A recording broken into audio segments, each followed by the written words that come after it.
Et bienvenue mon petit gueux, ma petite gueuse. Aujourd'hui c'est lundi, dans Qu'est-ce qu'il dit avec Mehdi. Alors aujourd'hui on se retrouve dans un nouvel épisode où je vais vous parler de mes séries préférées Netflix. Attention, ce sont mes séries, c'est ce que je considère comme mes séries préférées. On va dire que je fais un top 10, sinon je n'ai pas fini. Ce podcast durera environ 53 ans.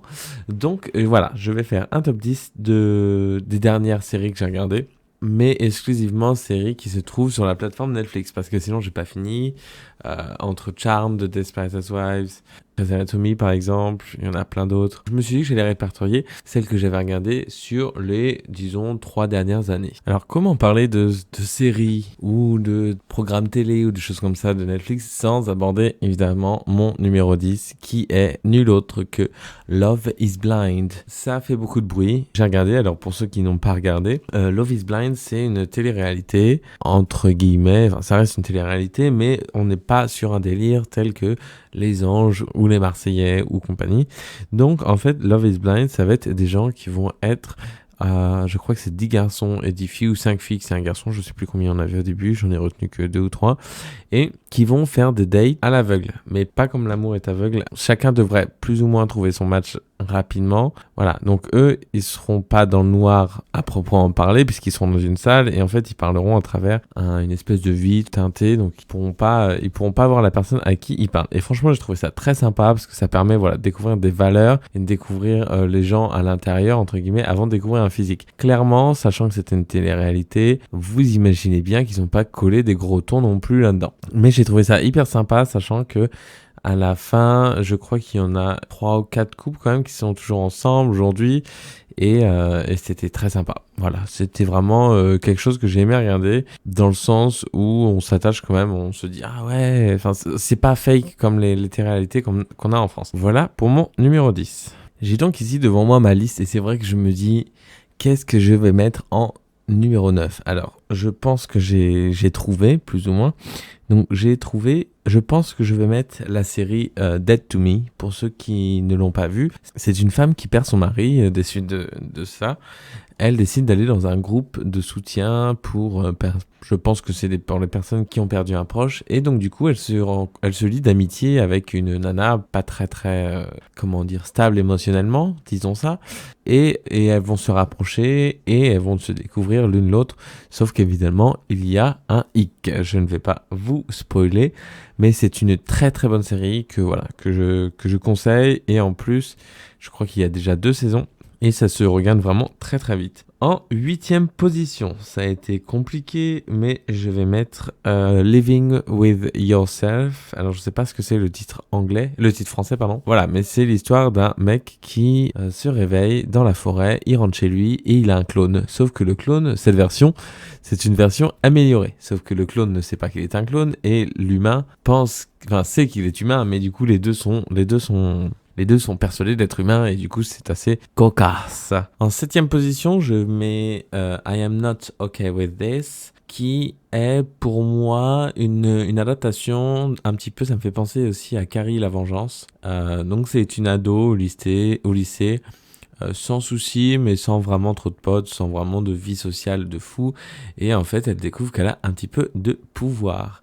Et clairement, ça finit pas forcément très bien, mais voilà, j'ai trouvé ça plutôt sympa parce que voilà, ça fait un petit peu rejeton qui prend sa revanche, d'où le fait que ça me fasse penser à Carrie la Vengeance.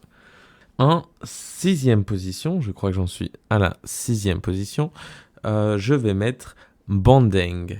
Pour ceux qui ne l'ont pas regardé, je vous conseille de regarder, c'est très très drôle. Ça parle un petit peu évidemment, comme le titre l'indique, des techniques de bandage, mais c'est clairement plus que ça, c'est assez drôle.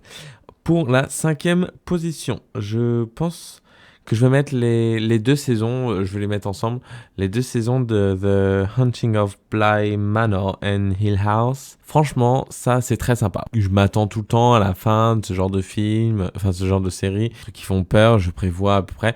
Mais là c'est vraiment beaucoup plus suspense que frayeur entre guillemets.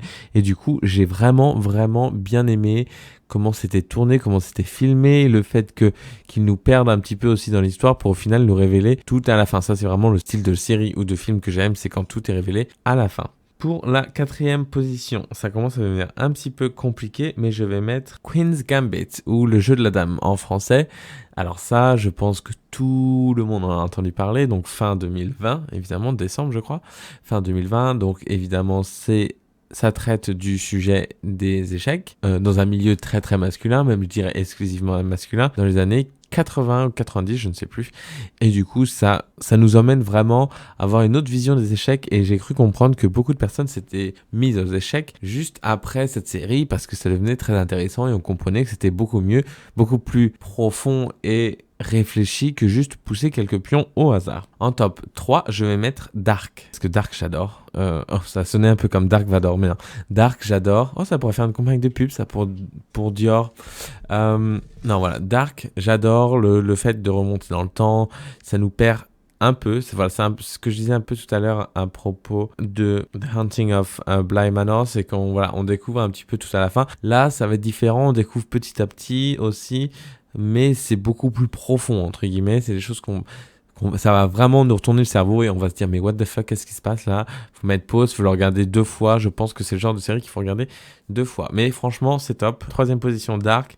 En 2e position, on va se réorienter vers de l'humour, évidemment. Et je vais mettre Kimmy Schmidt, Unbreakable Kimmy Schmidt. Alors ça, franchement, j'ai découvert ça il y a un petit moment déjà. Mais alors, c'est une pépite. Alors pour moi qui est l'humour difficile, disons que là, franchement, c'est quand même, j'ai envie de dire iconique. Je pense que cette série aurait dû exploser beaucoup plus qu'elle ne l'a fait, même si ça a quand même marché. Voilà, il y a eu 4 ou 5 saisons quand même. Et franchement, c'est pour le petit trailer. Donc c'est une nana qui a été kidnappée à l'âge de 15 ans. Et en fait, on lui a fait croire qu'elle était sous terre. On lui a fait croire qu'il n'y avait plus de terre. Et puis 15 ans après, elle ressort et elle décide de vivre à New York.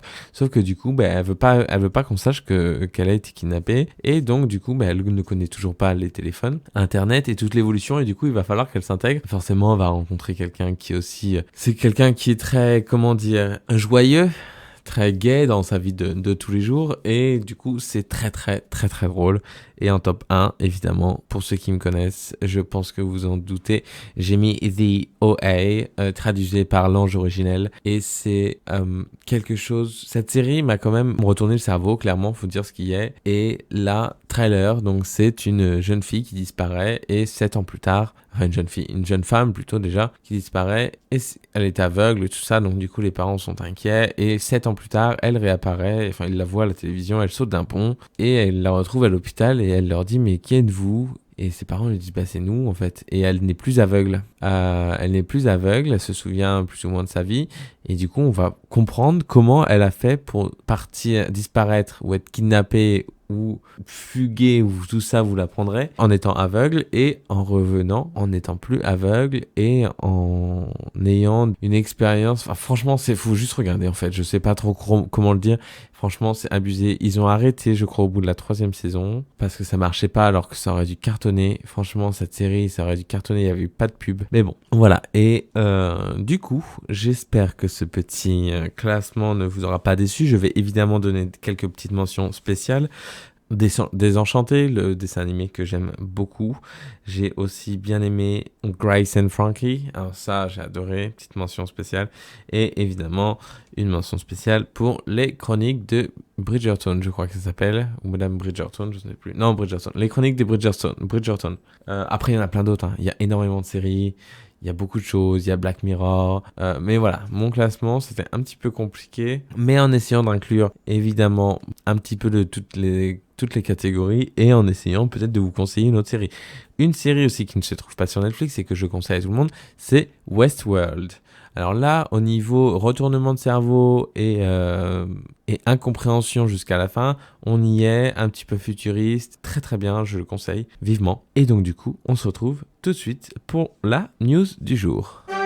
Alors si vous avez de la sauce piquante chez vous, vous y penserez la prochaine fois au code barre. Ça peut être très utile, je pense que peu de personnes pensent à faire ça, mais on a ici un gagnant de 13 millions d'euros au loto. Et qu'est-ce qu'il a fait pour jouer et pour choisir ses numéros? Il a utilisé tout simplement les numéros des codes barres qui se trouvaient sur ces boîtes de sauce piquante. Je pense qu'on peut tous le remercier pour cette inspiration, cette grande leçon de vie qui nous prouve que ça ne sert à rien de s'obstiner à jouer les mêmes numéros. Il faut juste avoir un cul bordé de nouilles. Et merci la gueuse, on se retrouve toujours sur Instagram, qu'est-ce qu'il dit chaud, et on se retrouve également lundi prochain pour un nouveau podcast. N'oublie pas de t'abonner et de mettre une petite note, ça fait toujours plaisir, c'est ça qu'on aime. Allez, et la bise.